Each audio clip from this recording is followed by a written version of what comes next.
Well, thank you very much, Steve and Cheryl, for that much too generous introduction.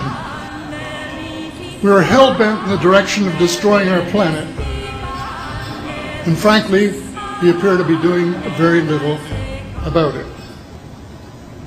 Decades ago, visitors from other planets warned us about where we were headed and offered to help.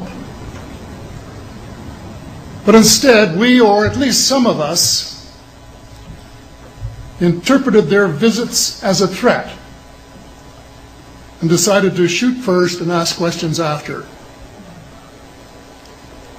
The inevitable result was that some of our planes were lost, but how many were due to retaliation and how many were as a result of our own stupidity is a moot point.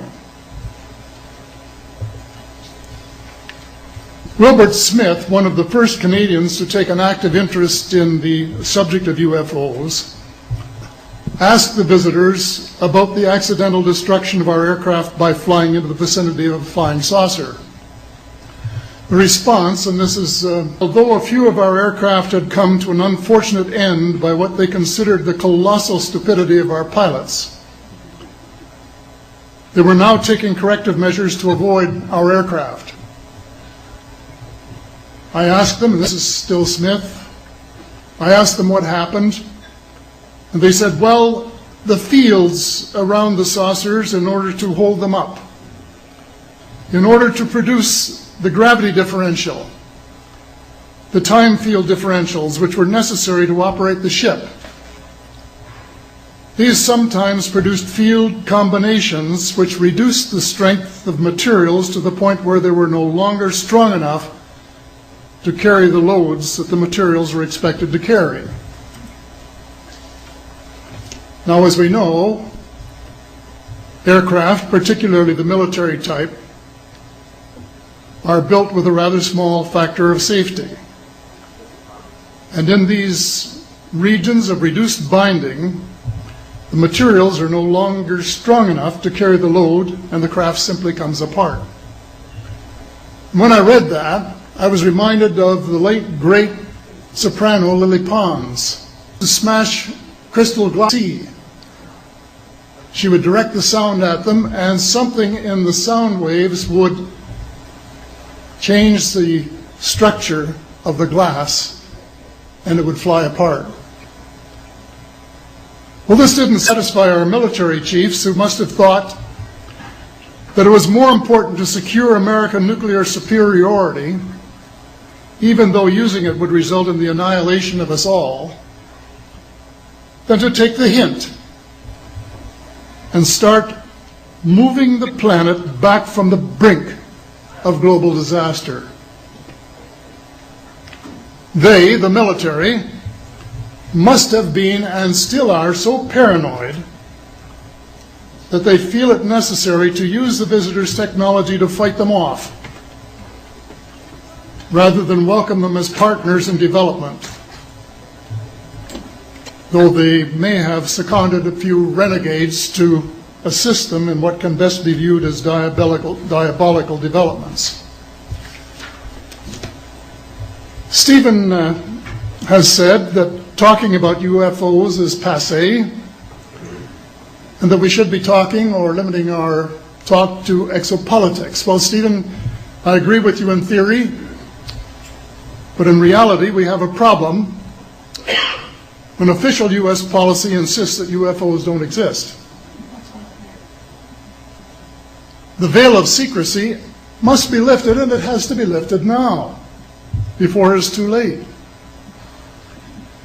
It is ironic that the U.S. would begin a devastating war, allegedly in search of weapons of mass destruction, when the most worrisome developments in this field are occurring in your own backyard. It is ironic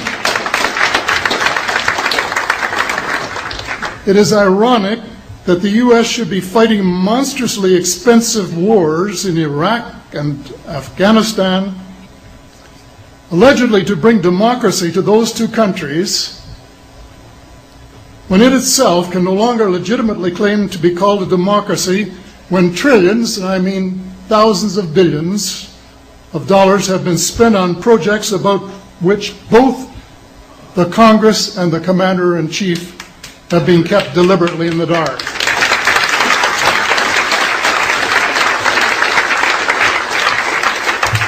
How much has been accomplished in 60 years of feverish activity by some of the most educated minds in the United States?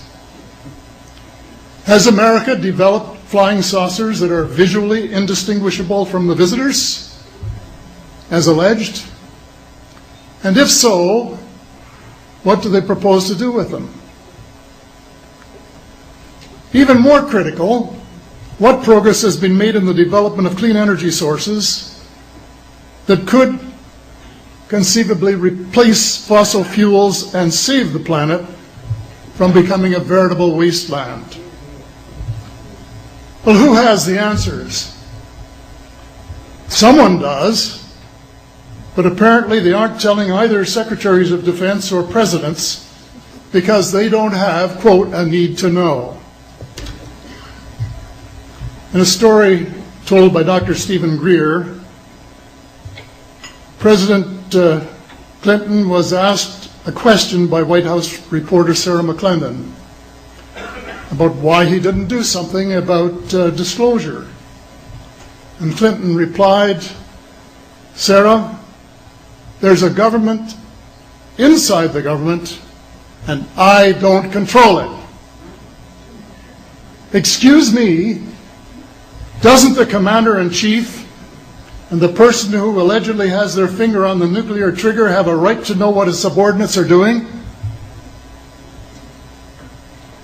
The people of the United States who have paid the bills have the right to know. The people of the world demand to know because it is our descendants too whose lives are in mortal danger. It is time for the people of the United States to launch a new war against the evil of lies, deceit, and darkness, and go all out to win the victory of truth and transparency and light. Thank you.